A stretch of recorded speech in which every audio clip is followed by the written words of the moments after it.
नमस्कार दोस्तों, स्वागत है आपका बालाजीएस हिंदी क्लास में।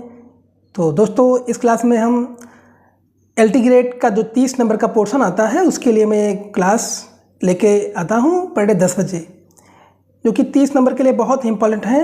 और इसमें मैं आधुनिक भारत से क्वेश्चन को लेके आया हूँ। तो इसके पहले भी मध्य भारत का पूरा मैंने क्वेश्चन करवाए हैं और बहुत इम्पॉर्टेंट क्वेश्चनों के साथ मैंने करवाया है। अगर आप लोग उसको देख लेंगे तो निश्चय ही आपको बहुत ही लाभ मिलेगा और क्वेश्चन मिलने की संभावना रहेंगी। विभिन्न किताबों से देखकर मैंने उसको लिया है और ज़्यादातर उसमें आए हुए क्वेश्चंस हैं जो कि यूपीएससी में, यूपीएससी में और यूपीएससी में आए हुए सारे क्वेश्चंस हैं। तो चलिए प्रारंभ करते हैं। पहला क्वेश्चन है, निम्नलिखित में से कौन नीला जल योजना ब्लू वाटर नीति से संबंधित है? बताइए तो कौन सा है इसमें दोस्तों? दालमीरा, अल्बुकर्क, डुप्ले और रॉबर्ट क्लाइन। बताइए तो ऑप्शन क्या दोस्तों हो जाएगा? तो जो ब्लू वाटर यानी नीला जल योजना संबंधित है दोस्तों, द अल्मीरा संबंधित है। तो ऑप्शन नंबर दोस्तों आपका ए सही हो जाएगा। चलिए आगे देखते हैं। अगला है, सूची 1 को सूची 2 से सुमेलित कीजिए था नीचे दिए गए कूट से सही उत्तर चुनिए। एक तरफ आप समुद्री यात्री हैं और किस देश से आए हैं, इस प्रकार से क्वेश्चन बहुत पूछता है और उससे इस प्रकार से क्वेश्चन पूछने का मतलब ये होता है कि इसमें 3 से 4 क्वेश्चन एक ही इस क्वेश्चन में आपका कंप्लीट होता है। तो देखिए पहला है आपका वास्को डिगामा। तो दोस्तों वास्को डिगामा कहाँ का था? बताइए वास्को डिगामा कहाँ का था? तो पहले दोस्तों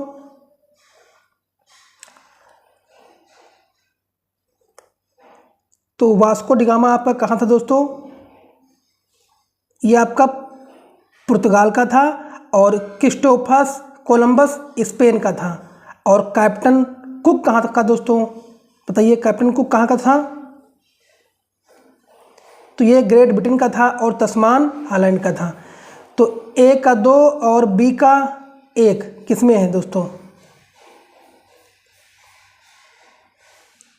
ए का 2 और बी का 1। तो आपका इसी में आपका है, ऑप्शन नंबर बी में है। तो ऑप्शन नंबर आपका दोस्तों बी पहले दोस्तों सही हो जाएगा। ऑप्शन नंबर बी आपका दोस्तों सही हो जाएगा। चलिए आगे देखते हैं।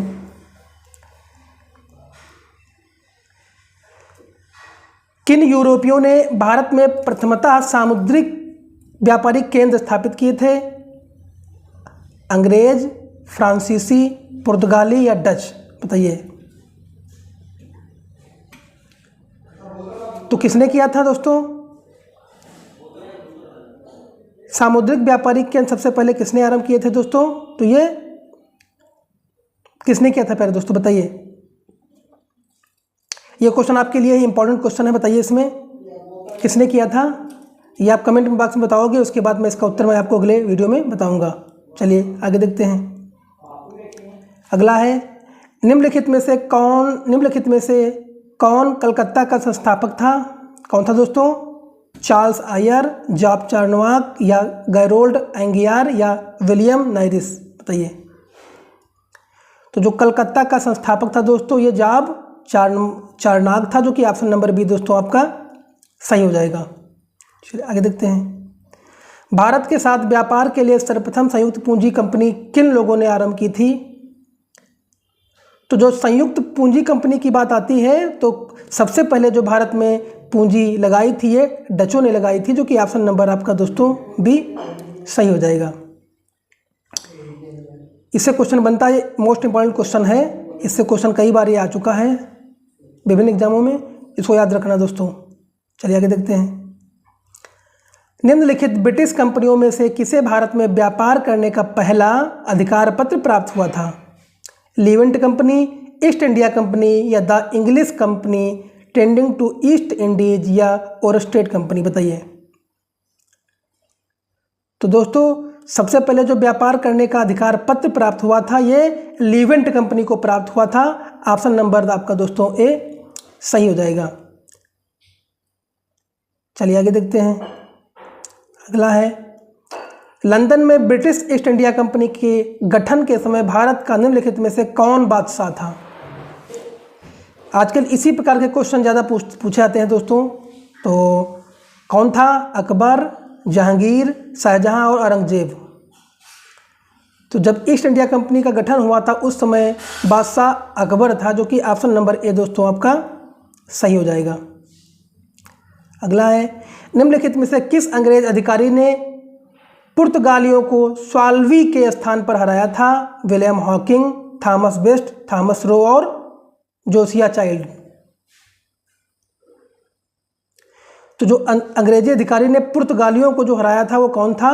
थॉमस वेस्ट, जो कि ऑप्शन नंबर बी दोस्तों आपका प्यारे दोस्तों सही हो जाएगा। चलिए आगे देखते हैं। कर्नाटक युद्ध किन किन के मध्य लड़ा गया? अंग्रेज व फ्रांसीसी, अंग्रेज व डच और अंग्रेज व मराठे, हैदर अली व मराठे। तो जो कर्नाटक युद्ध बहुत इंपॉर्टेंट है दोस्तों, वेरी वेरी इंपॉर्टेंट आपका दोस्तों है। कर्नाटक युद्ध से क्वेश्चन बनता है डायरेक्ट। तो ये है दोस्तों आपका अंग्रेजी व फ्रांसीसी के बीच कर्नाटक युद्ध लड़ा गया था, जो कि ऑप्शन नंबर ए दोस्तों आपका सही हो जाएगा। अगला है, निम्नलिखित में से किसे भारत में फ्रांसीसी कंपनी का संस्थापक माना जाता है? रिसलू, मजारे या काल्बर्ट या फ्रैंको मार्टिन, बताइए। तो इसका जो संस्थापक है वो काल्बर्ट को माना जाता है, जो कि ऑप्शन नंबर दोस्तों आपका सी सही हो जाएगा। चलिए आगे देखते हैं। सूची 1 को सूची 2 के साथ सुमेलित कीजिए और सूचियों के नीचे दिए गए कूट के उपयोग से सही उत्तर चुनिए। देखिए, आपका कर्नाटक युद्ध किसके बीच हुआ था? प्रथम कर्नाटक युद्ध जो हुआ था एक्सला चैपल की सन। दोस्तों ये आपका मोस्ट इंपॉर्टेंट क्वेश्चन है, मोस्ट इंपॉर्टेंट क्वेश्चन दोस्तों है आपका, वेरी मोस्ट इंपॉर्टेंट। क्यों? इसमें आपके 4 क्वेश्चन कंप्लीट हो रहे हैं। कैसे? देखिए, जैसे आपसे पूछा जाए कि प्रथम कर्नाटक युद्ध जो है किस संधि से समाप्त, किस संधि, प्रथम कर्नाटक युद्ध में कौन सी संधि हुई थी, तो आप लगा सकते हैं तृतीय कर्नाटक युद्ध में कौन सी संधि हुई थी, या प्रथम मैसूर युद्ध जो हुआ था वो किसके साथ हुआ था। तो आपका प्रथम कर्नाटक युद्ध था ये एक्सला चैपल की संधि से हुआ था, और तृतीय कर्नाटक युद्ध पेरिस की संधि से अंत हुआ था, और जो द्वितीय कर्नाटक युद्ध ये क्या था आपका, ये अनिर्णायक रहा था। और प्रथम मैसूर युद्ध ये इसमें ब्रिटिश की हार हुई थी और मैसूर जीते थे। तो ये इंपॉर्टेंट, वेरी इंपॉर्टेंट है दोस्तों, इसको याद कर लेना।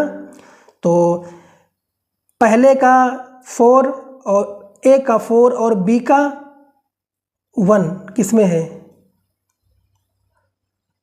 देखो, ए का 4 और बी का 1 सिर्फ चौथे ऑप्शन में है और कोई ऑप्शन में है नहीं, तो इसका मतलब ये आपका सही हो जाएगा। ऑप्शन नंबर सी दोस्तों सही हो जाएगा। चलिए आगे है, निम्न यूरोपीय कंपनियों ने भारतीय व्यापार में समय समय पर प्रवेश किया है, तो कौन थे पहले? इसमें भारतीय व्यापार करने के लिए कौन सी कंपनी आई सबसे पहले? सबसे पहले आपके पुर्तगाली आए, फिर दोस्तों कौन आया? डच आए, फिर आपका अंग्रेज आया, फिर आपकी फ्रांसीसी आए। तो इसका क्रम दोस्तों हमेशा पूछ लिया जाता है कि क्रम से कौन कौन से आए थे व्यापारी, तो आप इस तरह लगाएंगे, पहले पुर्तगाली, फिर डच, फिर अंग्रेज, फिर फ्रांसीसी। तो 4 2 4 2 यानी 4 2 और 1 3 किस में है? देखिए 4 2 किस में है? तो 4 2 भी तो ऑप्शन नंबर बी में है और कोई तीसरा ऑप्शन है नहीं दूसरा, तो ऑप्शन नंबर आपका बी दोस्तों सही हो जाएगा। अंग्रेजी शासनकाल में भारत का कौन सा क्षेत्र अफीम उत्पादन हेतु प्रसिद्ध था? बताइए दोस्तों। तो प्यारे दोस्तों ये आपका क्या था दोस्तों? तो ये आपका बिहार था, जो कि ऑप्शन नंबर ए दोस्तों आपका सही हो जाएगा। अगला है, तो प्यारे दोस्तों अगर वीडियो अच्छा लगा हो तो लाइक करिए, कमेंट करिए, चैनल को सब्सक्राइब कर लीजिए। इसी प्रकार से मध्य भारत के मैंने बहुत सारे प्रैक्टिस दिया हूँ, अगर आप लोग ना देखे हो तो प्लेलिस्ट में जाकर के देख सकते हैं। अगर वीडियो अच्छा लगा हो तो लाइक करिए, कमेंट करिए, चैनल को सब्सक्राइब कर लीजिए। धन्यवाद।